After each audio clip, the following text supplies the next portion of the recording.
Okay, the recording has been enabled. We have now officially started class. Welcome, everybody. I hope you all had a great weekend. Let's just do a quick mic check. Can you guys hear me okay? Let's type in some yays or nays. Okay, good. Okay, good to hear that. Anybody have anything fun you want to report about what you did over this weekend when you didn't have any homework? Boy, how did I slip up and let you guys have a weekend without homework? That's terrible. Actually, it's my intention that seeing as how we're meeting every Monday, Wednesday, Friday, I think it's fair that on Fridays I not give homework. Now I can't promise that every Friday I won't give homework. There may be some, but my goal is to try and not give you too much homework. All right, so I see that people are agreeing with that, so that sounds good.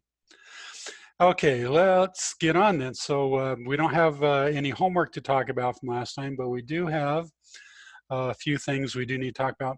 One is that some of you may have noticed that there was a problem with the April 8th quiz. So this is not the quiz you took last time.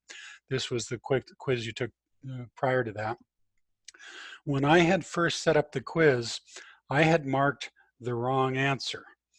I quickly realized my mistake and I went back and fixed it, but Canvas is doing some weird stuff. And so Canvas still graded some of your quizzes using the wrong answer. So some of you, when you submitted your quiz and you said, wait a minute, I only got 8 out of 10. I should have got 10 out of 10 because I know that it's right. Well, you were right. And Canvas graded you wrong. So what I did was I went in manually. And by the way, thank you to one of you students for pointing that out to me because I wasn't aware. So somebody emailed me about that and told me about it. It gave your mom a brain aneurysm. Yeah, I apologize to your mom there for that. Okay, so what I did was I went in and I manually adjusted the scores in SIS. So the scores that count are the scores that are in Aspire SIS, not the ones on Canvas. And I do not have them automatically transferred. I manually transfer them. So, so what I did was I went in and anybody who didn't have a perfect score, I assumed that was the reason. And so I just added 2 points onto your score. Now, some of you, you got a 10 on the quiz and you should not have because some of you got the wrong answer. But Canvas went ahead and gave you the points anyway. So I figured, well, I'm not going to be mean. I'll let you keep the points. But beware. The correct answer on this question number 1 from the April 8th quiz, the correct answer is up toward the sky. Okay, so make sure you get that one right. Okay, now let's talk about the quiz that was last time. Okay, Milo just retook it until he got full credit. Yeah, maybe I shouldn't allow retakes, but no, I'll keep doing it. Okay, so here's from the quiz last time. So what is the Hall effect? Okay, well, you see the answer here. Okay, so you've got a conductor that's moving through a magnetic field. And so the forces inside the conductor, or the charges inside the conductor feel a force on them. Positive charges get pulled one way, negative charges get pulled the other way. And so it builds up a voltage inside the conductor there. Now, we're going to be talking today about the fact that it doesn't have to be a conductor moving through a magnetic field. What you could do is you could have the conductor sitting there still and the magnetic field be the one that's moving. We're going to talk more about that today. So, okay, now question number 1. I threw in a term here in the quiz that I didn't talk about during class. And so I figured maybe now would be a good time to spend a little time talking about it. Positively charged holes, that's something that you need to know about. And here's a little something to help illustrate it. Let's say that I've got a conductor here, and it's got equal numbers of positive and negative charges. And you guys know that the positive charges are the protons, and protons are they're fixed in place. The electrons, in chemistry, you hopefully learned about the electron cloud. So the electrons, especially in a conductor, are loosely held, and so they're free to float around. But the protons, the neutrons, you know, the nucleus of the atoms, those things are pretty well fixed. They can't go moving around. Okay, so what happens is if you steal an electron away, okay, let's say that for whatever reason we've stolen an electron away from the atom that's the furthest over on the right here. Well, what's going to happen is that the electron that's to the left of that can jump over and fill that hole. And then that creates a new hole over here. So then the electron that was to the left of it can jump over and fill that hole. And so you can see what happens is the electrons are moving, but the net effect is exactly the same thing as if there was a positive charge moving to the right. So when electricity is flowing, even though really what's happening is the electrons are flowing one way, you can treat it as if there are positive charges flowing the other way. Even though the protons are not moving, what's really happening is just that hole. That hole is moving, okay? But you can think of it that way. So when you guys get into more advanced physics, you're going to be talking about holes, positively charged holes. So now you know what they're talking about here. Okay, so question number 2. Okay, so why do you need to swipe the card quickly? Well, okay, the answer is written down here. We talked about it last time. And the key thing is this equation that you see right here. The force that's causing these electrons to move, okay, is given by this equation right here. So it's the charge on the electron multiplied by the velocity that the electron is moving. So if you don't swipe that card quickly, the velocity is very low, which means the force on the electron is going to be low. And so you're not going to have, it's not going to get pushed aside. And so you're not going to get a strong signal. So that's the reason why you have to swipe the credit card quickly. Okay, question number 3. This one was pretty straightforward. An electron field moving through, or an electron moving through a magnetic field. And so this one's, you just take the equation that you learned in class, apply the equation, pretty straightforward. If you did it right, you should get this answer. Okay, so Ellie wants to know, how do you determine the direction? Okay, all right, so let's look at what direction the electron is moving. So the electron, okay, so that's what we need to figure out, sorry. Okay, so the electron's moving in some direction. We don't know what the direction of the electron is. So we don't know which direction to point our thumb. But we do know that the magnetic field is upward toward the sky. Okay, so we're going to hold our fingers like that. Our fingers have to be pointed upwards to the sky. We're not sure which way we need to point our hand, okay? But we do know what direction the force is. Okay, so, all right, so we do know that the force is coming out of our palm, and we know that the force that's coming out of our palm is to the west, okay? So, all right, so what I need to do then is I need to hold my fingers up and then I rotate my hand until it's pointing to the west, okay? And then my thumb now will point the direction that a positively charged object would have to move in order to feel that force we talked about. And then you say, oh, but wait, an electron is not a positively charged object.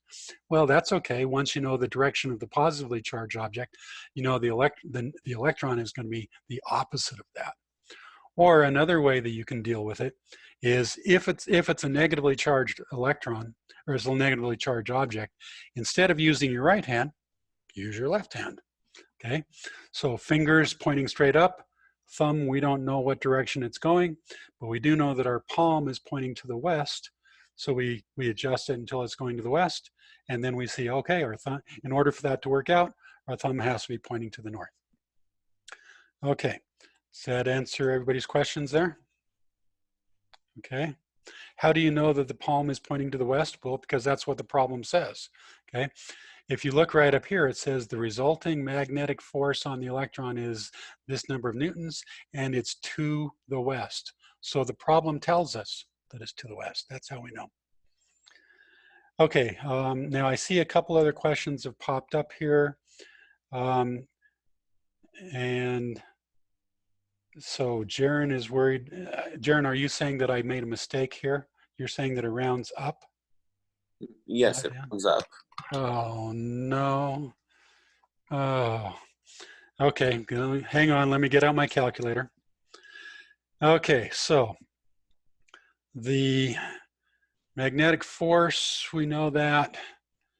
Okay, we want to know the velocity. Okay, so I got to take the equation F equals QVB, solve it for V. So I'm going to take F, which is 1.2 times 10 to the what, negative 13? And I need to divide that by Q, which is 1.6 times 10 negative 19. I also need to divide it by the magnetic field strength, which is 0.29 or 290 millitesla, so 0.29. Okay, and oops, sorry, I punched the wrong key there. Okay, okay, let's try it. Okay, I punched the wrong key. Let's try that again. Okay, so the force is 1.2 times 10 to the negative 13. I want to divide that by the charge on electron, 1.6 times 10 to the negative 19. I also need to divide it by the magnetic field strength, which is 0.29. Okay, so, oh my goodness, Jaron, you are right. That does round up to 2.6, not 2.5. Okay, 1 Wig point for today. Bummer. Okay. Yep, you guys are correct. I rounded wrong. Wig point for me. Oh, okay. All right. How about question number 4? Did I mess that one up too? How many of you got what I got for question number 4?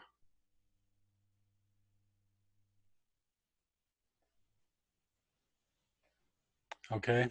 All right, good. Okay, glad to hear I didn't mess that one up. All right, and then question number 5, the secret word was, of course, peanut. All righty. Well, okay. So, unless there's any questions, I'm ready to move on. I'll pause for just a second. Go ahead. I actually did get something different for number 4. But the rest of you guys did not. The rest of you guys got what I got. So, tell you what, go back and recalculate it there. And if you're still getting something different than the rest of us, then let me know via email and I'll work with you on email. Okay, sounds good. I don't want to spend valuable class time right now tracking it down because other people are saying they got what I got. Okay, so let's wrap up chapter 24 now, and let's move on to chapter 25.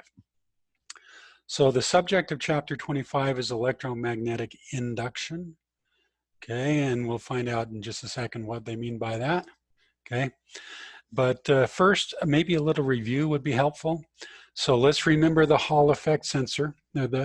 So if you got your bicycle and you got a magnet here, when the magnet moves past the sensor sees a little voltage blip. This is very much related to what we're going to do in chapter 25. Okay, so what we've got here is a little piece of metal. Now, right now I'm showing it as if the metal is moving, but it really doesn't matter. It could be the magnet moving. All that matters is that relative to each other, there is some relative motion. We don't care who it is that's moving. Okay, so it's easier to think of it in regards if the metal piece is moving. So we got a little square made out of metal. We're pushing it through a magnetic field, and so we use the right hand rule and we figure out, okay, so the positive charges are going to get pushed one way, the negative charges are going to get pushed the other way, and so we get this voltage that's built up in there. We call it the Hall effect. Okay, now what if instead of it being a little square piece of metal, what if it's a wire? Wouldn't the same thing happen?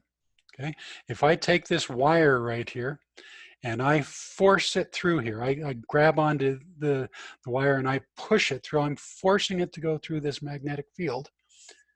Wouldn't I get the Hall effect in this wire just the same as I would before? And the answer is yes. Now, in this case, we've reoriented the magnetic field. The magnetic field is now laying down flat. So let's use the right-hand rule. Okay, so the thumb, we want to point it in the direction of motion of the wire. Okay, so I point it one way. I hold out my fingers and the fingers go in the direction of the magnetic field. Okay, so if I do that here, hopefully you can see that the positive charges in this wire are going to have a force that's pushing them upward. The negative charges are going to have a force pushing them downward. So it's basically just the Hall effect. So it's okay if it's a wire instead of a little piece of metal. Okay, use the right-hand rule to figure it out. And so you are going to get voltage up here and charges are going to move around in this wire. Now, your book, they call this the fourth right-hand rule. And I don't know what's the deal with the author of this book. He loves, there's so many fourth right-hand rules. You don't need a fourth right-hand rule. What you see right here, it's just the third right-hand rule. So when you look at all these rules, you say, wait a minute, there's too many right-hand rules. I can't keep track of them. You really don't need them. The fourth right-hand rule is exactly the same as the third right-hand rule. No difference whatsoever. Just like the second right-hand rule is exactly the same as the first right-hand rule. So there's really only two right-hand rules you need to worry about. Okay, they all work out. Okay, so this gives me an idea.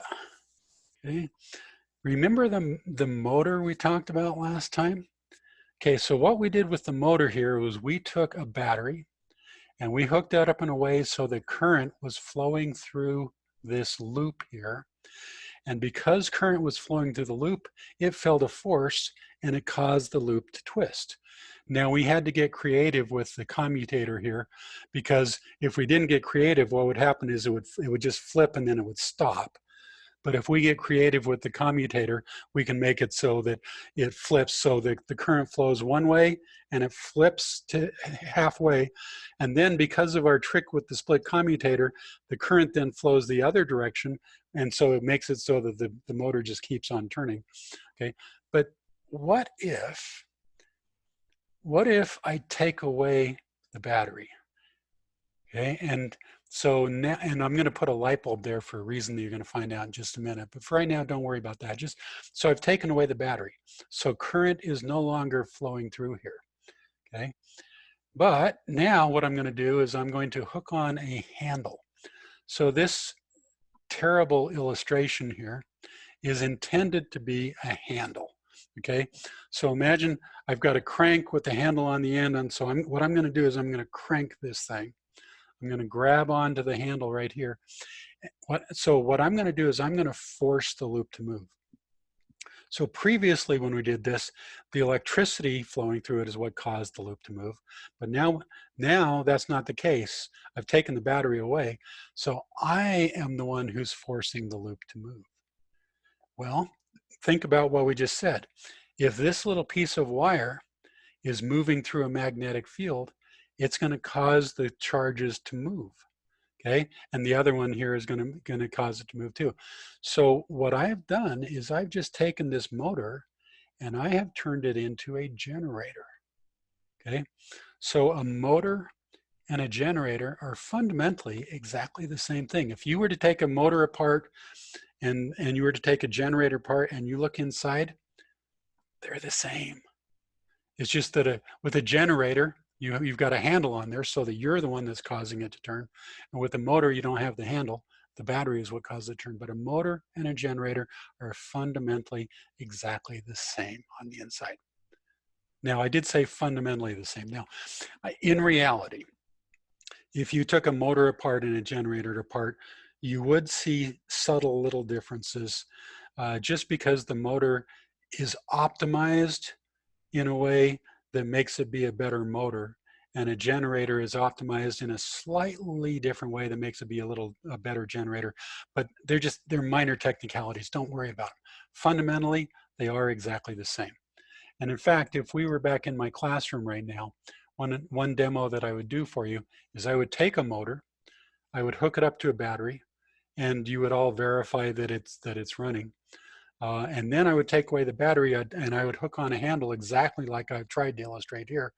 And I would hook on a light bulb, and you would find that if I take that motor and I force that motor to turn, it does in fact light up the light bulb. So what you're seeing here, this little picture that you're seeing here, it's real. That is in fact the way that it works.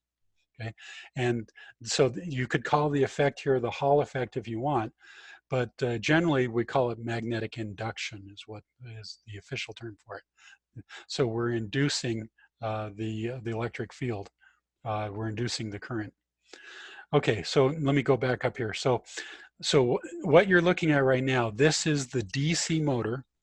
This is what, when we had it hooked up to a battery here, in order for it to be a motor that anybody would want to buy, we had to take the commutator and we had to split it, because otherwise it would turn halfway and then it would stop, right? So this little split commutator worked. Well, once we're using it as a generator, I mean, if we wanted, we could use the split commutator, and so it would be a DC generator, D standing for direct current. So that means that the electricity coming out of the generator would just flow one direction. It would continuously flow the one direction. But here's an interesting idea. What we can do is we can have two commutators, two of those rings, okay? And we can hook it up so that the lower side of the loop here is permanently connected to this one commutator, and it is not a split commutator, it's a complete ring. The other end of the loop is connected to a different commutator, okay? And then, so then what we're gonna do is we're gonna take our light bulb here and we connect up the wires so that one wire is connected to the metal brush that's touching the first commutator, the other one is to that. When we turn this commutator, when we turn it 180 degrees, the current is gonna change directions. So as we turn this commutator, as we turn the generator, as we turn the loop, what's going to happen is the current is going to go one direction for a while, and then it's going to turn and go in the other direction, and then back to the first direction again, back to the second direction, and so forth and so on. So what we have just created here is called an alternating current generator. Alternating because the current goes one way for a little while, and then it goes the other way, and then one way and the other way. Remember last time when we were talking about the big conflict between Nikola Tesla and Thomas Edison? And Thomas Edison argued that when the United States built up its electrical infrastructure, it should use DC, direct current, and Nikola Tesla said, no, AC is better. Well, now you're going to find out the reason why Nikola Tesla was actually right. AC is in fact better. In a minute here, you're going to learn the reason why. Okay. But before we do that, let's just learn an equation that you're going to find is going to come in very helpful in tonight's homework. Okay. If you want to calculate what is the voltage that you get when you've got a wire moving through a magnetic field like this, okay, we take the equation that we had before. This is the equation that calculates the force if you have a current running through it. We're going to take that and we're going to rearrange it so that instead of having a battery pushing the current through it, we are the ones that are pushing the wire through the magnetic field. And so the charges end up separating. And the equation turns out to be that the voltage, delta V, which the book also calls EMF, electromotive force, it turns out to be given by an equation that's very, very similar to the equation we had before. Instead of it being ILB sine theta, it's going to be VLB sine theta, where V, notice this is a lowercase v, not an uppercase v. So lowercase v stands for velocity, uppercase V stands for voltage.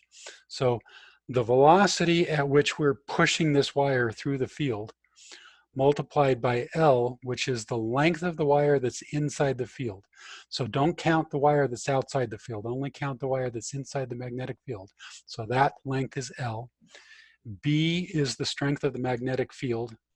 And then sine theta is the angle between them, okay? And so you see right here, the magnetic field lines, I didn't draw them, but magnetic field lines always go from north to south, and the wire is perpendicular to that. So the sine of 90 degrees is 1. So in this case, you don't have to worry about sine theta because sine theta equals 1. So VLB sine theta, that will tell you what is the voltage that's built up in that piece of wire.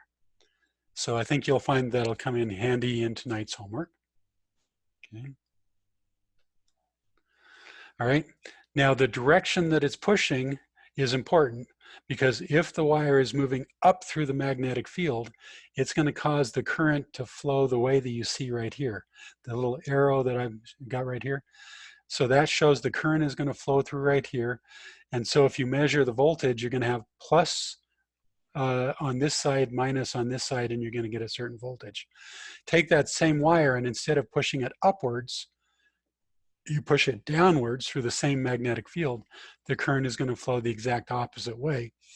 But again, if you just worry about the magnitude of the voltage, VLB sine theta is what's going to give you the answer. Okay. So before I move on to anything else, let me just pause for a second. I worry sometimes that I'm going too fast. What do you guys think? Is the speed okay? Am I going too fast, too slow, about right? Okay, good. Somebody else chime in there? Okay, about right. Okay, good. All right, let's move on to something new then. Okay, now, when you guys do the homework tonight, there are 2 pages that are not going to make sense to you. And the reason they're not going to make sense is because you know how we skipped a couple chapters? Well, the stuff that we learned in those chapters, you need to know in order to understand these. Now, this is stuff that I think is not crucial for you to know. So make a note here that when you're reading the book tonight, prior to doing the homework, because I know you always read the homework, you always read the book, right? Okay, you can skip pages 677 and 678. You can skip them. I'm not going to put anything on the test about those guys. Speaking of the test, we're about ready for our next test. I'm thinking late next week would be a good time for a test. We'll talk more about that later, but get ready because it is coming up soon. Okay, so, whoops. Okay, remember the extra credit videos we looked at last time? There's another extra credit video that some of my former students created that relates very much to what we're going to talk about in the next few minutes, and also what's in your homework tonight. So again, if you go to Canvas and you click on extra credit opportunities, here, this is a video that I took from there. And oh, Milo likes this one. Good, I'm glad to hear that. Okay, so had you answered the question that they ask in this video, had you done that prior to today, you could have got extra credit for it. But as of today, it's now officially too late. Okay, so let's watch the video. Now I realize that when I try to stream a video through Zoom here, the video frame rate gets all screwed up. You only get like about 3 or 4 frames per second, so it's really jerky. But the audio should be good. And so I think this will work. All right, so let's all sit back and let's watch this video here.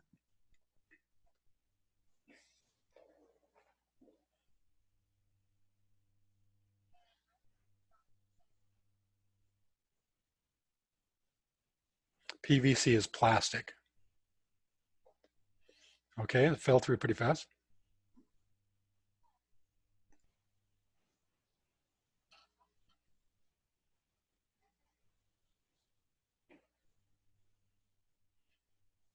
You see that? It took a lot longer to fall.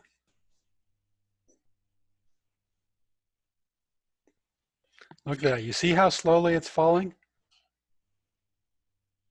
One more time here. It's just floating slowly down there. Hendrix, the audio isn't working. Oh, you got no video? Oh, no. Oh, okay. Okay, well, I thank you for pointing that out. Sorry. You guys, okay, let me see if I can get that working there. Okay, I thought I'd set that. Okay, let's try this one more time, this time with sound. And I'm going to drop this magnet down this PVC pipe. Okay, you got audio this time? 1, 2, 3, go. Okay. It falls down pretty fast.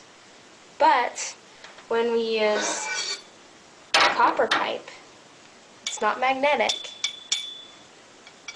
it goes a lot slower. Let's try this one more time, but this time with a close-up view.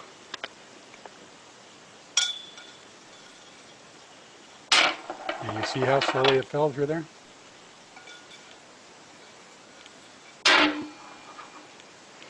If you guys can explain why this happens, then I'm sure the Mr. Hendricks will be more than happy to give you extra credit. Well, I would have been more than happy to give you extra credit had you done it prior to today. Okay, but it's too late now. Okay, so anybody want to jump in there? It's hard to tell how fast it is with the frame rate. Okay, you got a good point. But it is way slower. So you drop it through a plastic pipe and it just falls right straight down. You drop it through that copper pipe and it goes really slowly down there. So anybody want to put out a guess as to what's happening here? Why does it fall more slowly through the copper pipe? Okay, so Zach is saying Lenz's law. Zach, you want to turn on your mic and elaborate on that? If you hold down the space bar, your mic will come on. What is this Lenz's law of which you speak here, Zach? You can't right now.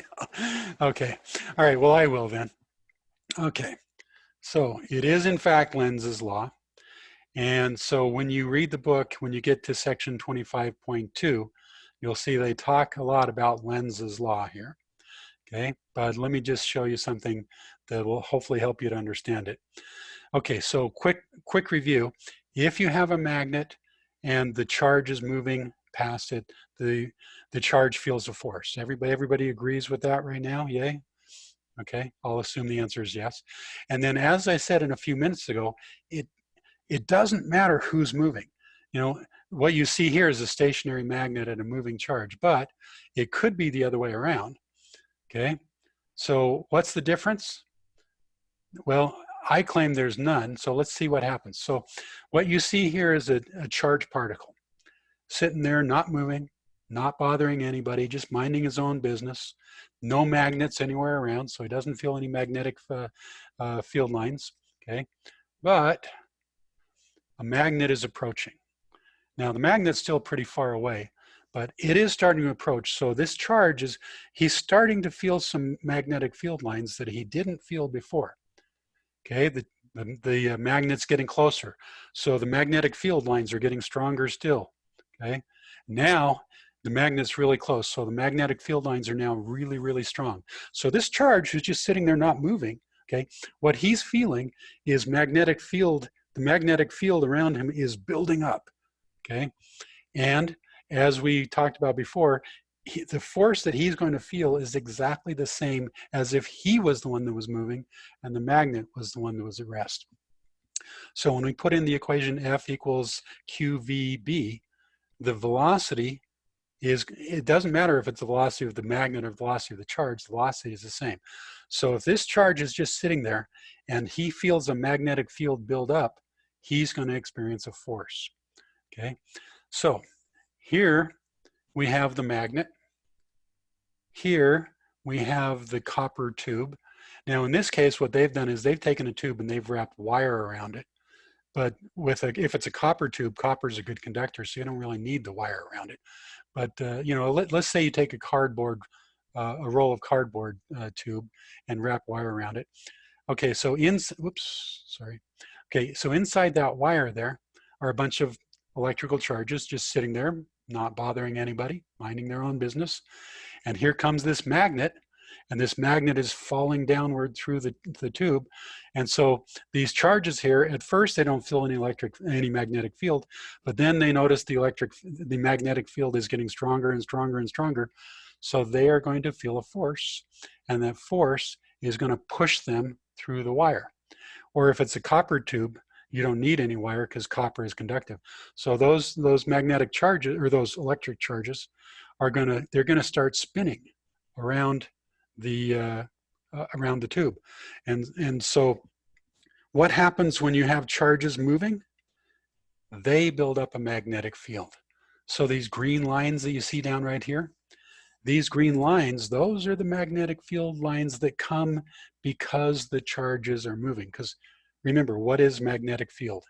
Magnetic field is caused by a charge in motion. That is fundamentally, at its most basic level, that is what causes magnetic fields, a charge in motion. Okay, so this magnet is falling, and because the charges feel an increasing magnetic field, the charges start moving. Because the charges are moving, they create a magnetic field of their own. And so copper, which is not a magnetic material, becomes a magnet. And it's not because the copper itself is magnet, it's because the charges moving around it are magnet. And so we create a magnetic field which is going to oppose the downward motion of this magnet up here. So this magnet, as it's falling, it creates magnets down below it. And that's why it falls more slowly. Okay, that makes sense to everybody? Give me thumbs up or down. Okay. All right, so people are saying, yep, okay, good, glad to see that. Okay, so that's called Lenz's law, and it's another illustration of magnetic induction. So the Hall effect and Lenz's law, those are all just subsets of a bigger law of physics, which is called the law of electromagnetic induction. Okay, so just as a lead into what we're going to talk about next, let's take our nail, which again, I'm very disappointed that nobody has yet done this. Actually, maybe over the weekend, did anybody do it yet? Come on, somebody must have taken a nail and wrapped wire around it. Did anybody do it? No, nobody did it? Oh, I'm so disappointed. Okay, so anyway, so let's say I've got this nail, I've got this wire around it. Now I have not yet connected a battery, right? So my charged particle, which is sitting here in space, sitting next to the nail, it's not going to feel anything. Okay. Now I connect up the battery, so current starts flowing. So now all of a sudden a magnetic field appears, which was not there before. So the charged particle, even though it's not moving, and even though the nail is not moving, the charged particle is still going to feel a force, because what really matters is not so much the velocity. What really matters is how fast is the magnetic field changing.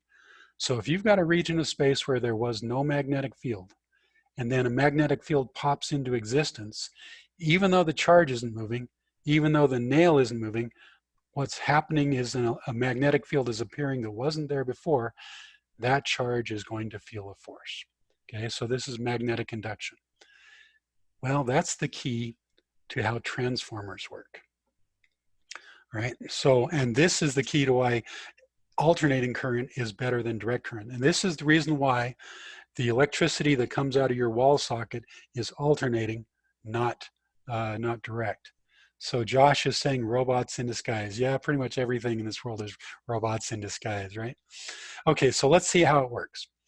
Okay, so what I've got here is a rectangular piece of metal with a rectangular hole in it. I've got some wire, and around on the left side here, I've got 5 turns wrapped around here. And over on the right side, I've got 20 turns. Okay, so when I connect that battery up, then now some of you are going to say, hey, wait a minute, that's not a 100 volt battery, that's only a 1.5 volt battery. Okay, cut me some slack, okay? So let's pretend it's a 100 volt battery. Okay, so as soon as I connect up the battery, electricity starts flowing through these wires, and that creates a magnetic field. The magnetic field is going to affect the electrons that are inside the core here. And so the appearance of that magnetic field is going to cause those electrons to start moving, okay? And so they're going to flow in a circle around here, just like the copper tube. You know, when the magnet dropped through the copper tube, it caused the electrons to start moving in a circle. Well, same thing is going to happen here.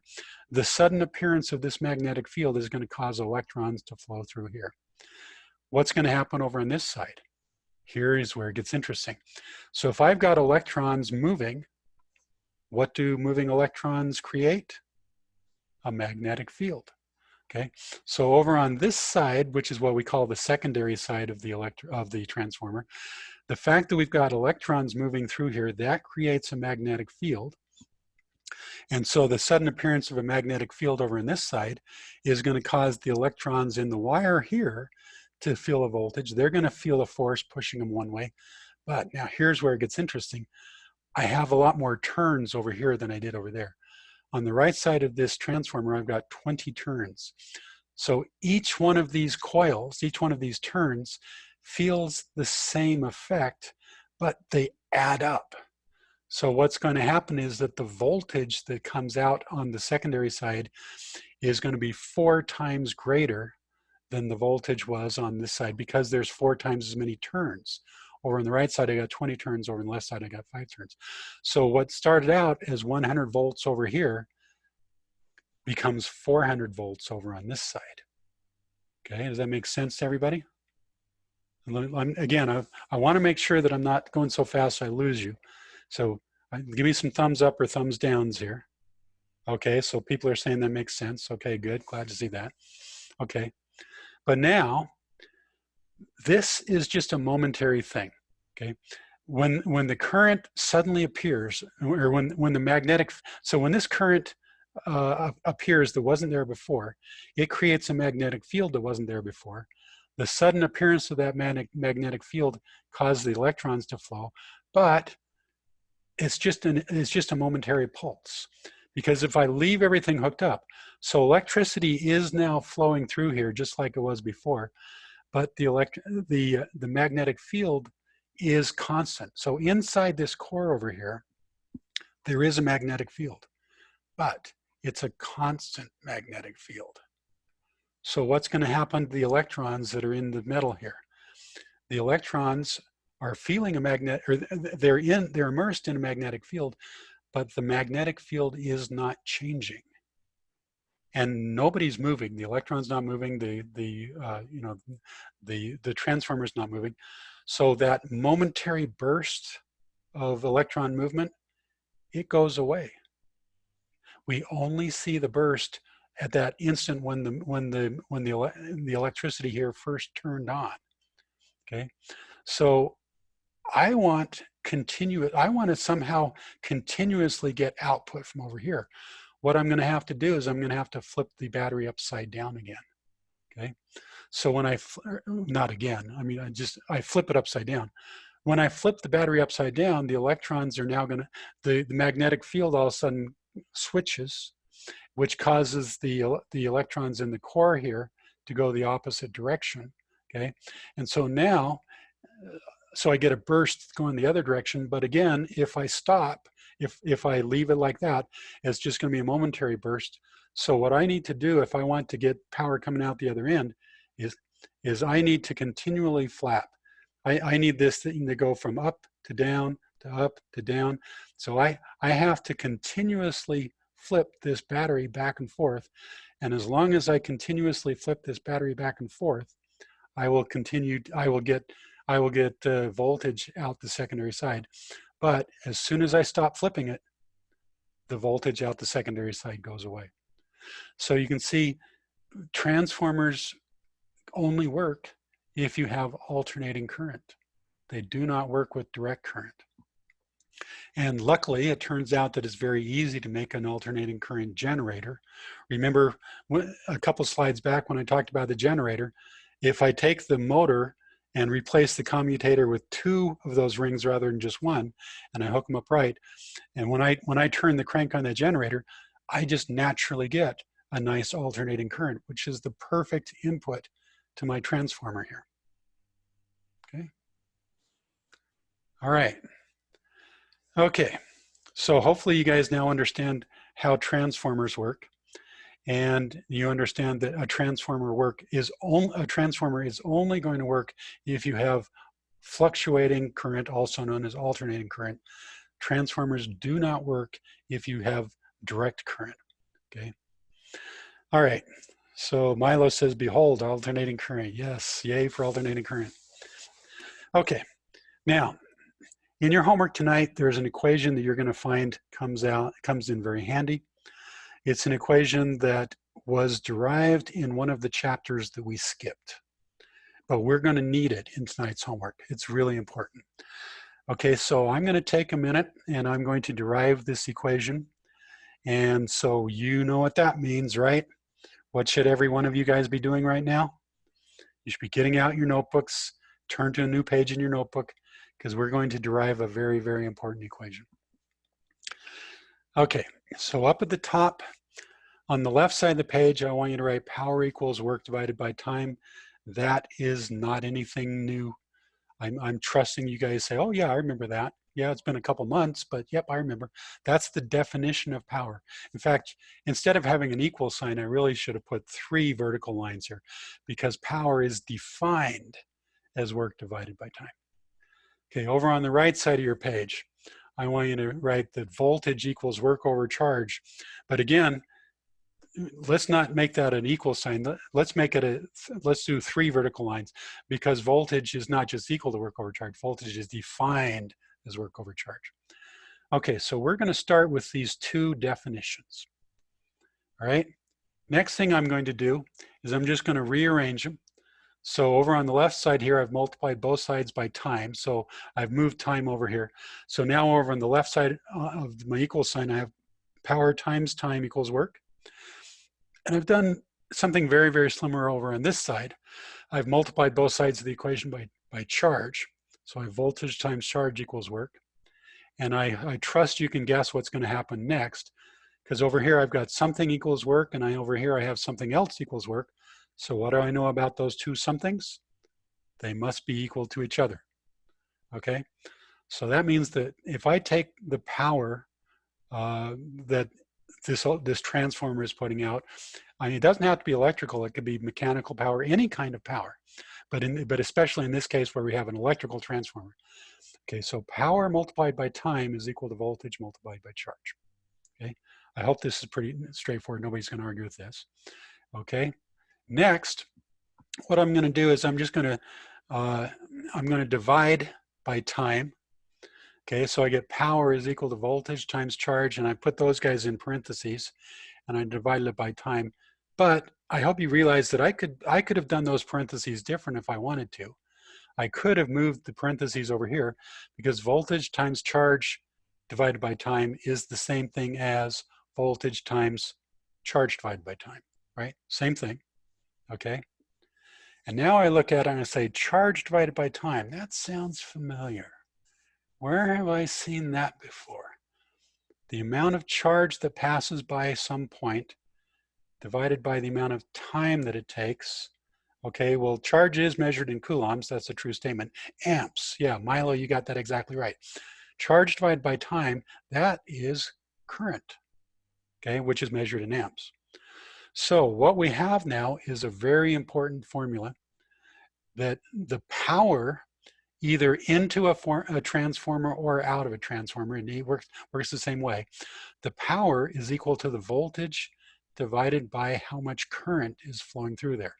So I'm going to abbreviate it as P equals VI, because remember, current is not C, because C is for coulombs. So current, we're going to call that I. Okay, so the power into a transformer is the input voltage multiplied by the input current, or the same thing also works on the output side. The power out of a transformer is equal to voltage times the current. And so now you can see why Tesla won his big fight against Edison. Remember, Tesla said that he wanted alternating current, whereas Edison said no, he wanted direct current. This is it right here. Notice what's happening.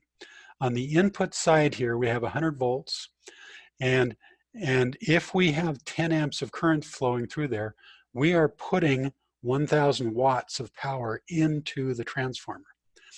This transformer is much like a machine that we learned about before. Remember how machines can multiply the amount of force, but they cannot multiply the amount of work? The amount of work in equals the amount of work out. That cannot change. Just like power, the amount of power in equals the amount of power out. That cannot change, but the voltage can, and that means that the current can. So on the input side of our transformer, we've got 10 amps. Okay, and 1,000 watts coming in. On the output side of our transformer, we still have the same power. That's 1000 in equals 1000 out. But notice, because the voltage is higher, that means the current is lower. And that makes all the difference in the world. So if you're going to string up big power lines, let's say that you've got some power generating plant in southern Utah, and so it's burning coal or doing whatever it's doing to generate power, and you want to send that electrical power all the way to California, you know, hundreds and hundreds of miles away. Okay, as that current flows through the wire provides some resistance, and that wire heats up. And so you're going to lose some of your power. That is the reason why electricity loses power as it gets transmitted, is because as you push all those electrons through the wire, it heats up the wire, and all your electrical energy or some of your electrical energy gets converted into thermal energy, which is just wasted energy. But if you can get the current down, so instead of sending 10 amps through your wire, you can send the same amount of power using less amps if you send it at a higher voltage. Okay, so you're taking 1000 watts of power, you're sending it to California, but you're doing it with only 2.5 amps instead of 10 amps. So you've cut down your electrical loss, you know, the amount of energy that gets lost to thermal heating. It goes down by a factor of 4. And in fact, real power plants, they go a lot higher than just 400 volts. I mean, if you look at those really high voltage power lines that they use for long distance transfer of power, if you look at the lines that are going from southern Utah to California, those guys are measured in thousands of volts, or actually even tens of thousands of volts. So you can transmit a tremendous amount of power with very little current, but only if the voltage is really high. Okay, and so the transformer here is the key, and transformers only work with alternating current. You know, with direct current, when you first connect the current, you get a little bit of a blip there, but then that blip goes away. As long as the current is flowing in one direction, your transformer is useless. In order for a transformer to do any good, you've got to have that battery flipping back and forth, okay? And that's the reason why the power that you guys use in your homes is all alternating current, is because it can be transmitted much more effectively. So hopefully you've learned something that's not only useful, or not only interesting, but hopefully also useful. Okay, now, the electricity in your home, you don't want that to be thousands of volts. That would be very bad, very dangerous. So what you need to do is, in your neighborhood, you're going to have a step down transformer that does exactly the same thing the step up transformer did, but only in reverse. Okay, so this is in your neighborhood. If you look around, you should find a power pole that has a great big cylinder about the size of a man. Okay, and inside that cylinder is a step down transformer. So it takes the high voltage input, and on the secondary side here, you see we got fewer turns than on the primary side. So the output voltage here is going to be a much lower voltage, a voltage that's safe to use in people's homes. Okay, so in your homework tonight, they're going to talk about transformers, and they're going to ask you to calculate the voltage. So what you see down at the bottom here is all you need to know. Okay, so the ratio of the two voltages is equal to the ratio of how many turns there are on the coils. Okay, so on our step up transformer, we got 20 turns over here, 4 turns over here. So that's a ratio of 4. So that means our secondary voltage is going to be 4 times whatever our input voltage is.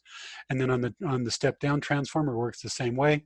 Okay, the ratio of the turns is equal to the ratio of voltage. This side we got more turns, this side we have fewer.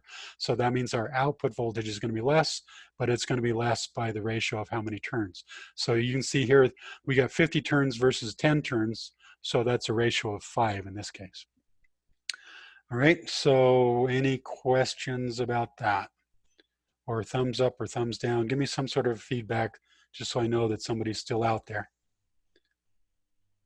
Okay, good, a thumbs up. Thank you, Bridget, I appreciate that. Okay, well, that's pretty much it for today. How we doing for time here? Okay, almost perfect. About an hour-long classroom session, I think, is about right. Okay, so first off, don't forget to take the daily quiz, which will be posted later this afternoon. As soon as I get the recording back of this video, it takes them about 45 minutes or so to process it. But your main homework, which by the way is due on Wednesday, at the beginning of class on Wednesday, chapter 25, I'm going to do problems 1 through 4. And then you can skip to to problem 14, and then 16, 17, and 20. Those are the ones I want you to do. So it shouldn't take you too long to do them. Hopefully I'm not overloading you guys with too much homework here. So, are there any questions about anything before I turn off the recording and end the class? Okay, good. I'm glad to see that you agree the homework is not overwhelming. Okay, so Dean says, can't you just use a boost converter to achieve the same effect? Okay, let's not get off into boost converters and all that kind of stuff. Okay, there are always tricks that you can do, but everything that I said here is true. AC is definitely better. Yeah, boost converters. Yeah, let's not go there. There's all sorts of problems I don't want to get into. Oh, Zach, you are right. Word of the day, yes. Okay, Zach, would you like to be the one that suggests the word of the day?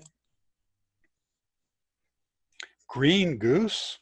Zamboni. Okay, I like Zach's better. He was the one that suggested it too. So let's go with Zach's word. Okay, so the word for today, Zamboni. And I trust you guys know what a Zamboni is. If you don't, Google it. Okay, so should I start my countdown before I close up? So going once. No, I see a question.